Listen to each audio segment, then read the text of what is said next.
مزاج سرد و خشک یا همون سوداوی. این افراد میل کمی به خوابیدن دارن و بسیار سرمایه است. رنگ پوستشون در بیشتر مواقع تیره است. موهای سطح بدن و سر این افراد تیره و پرپشته. به نظم و دوراندیشی و خونسردی شناخته میشن. اغلب درونگرا هستن و میل زیادی به مصرف غذاهای شیرین و گرم.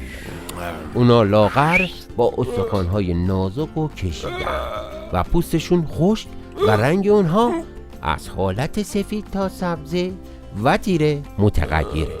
موی بدنشون زیاده و موی سرشون به علت سردی و خشکی زودتر دچار سفیدی یا حالت گندمگون میشه. نبض اونها تقریبا کنده.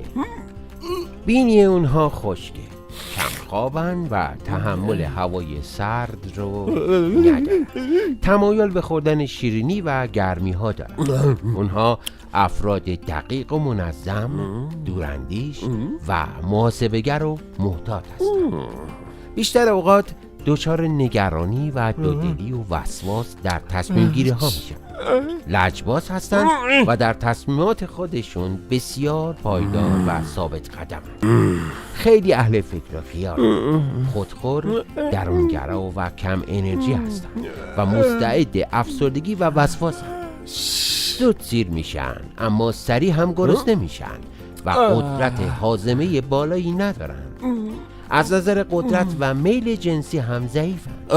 اغلب خشک، کم معاشرت، تابع مقررات، دقیق، حسابگر، دوراندیش و سمج هستند و اگر نسبت به کسی کینه داشته باشن از دلشون بیرون نمیره.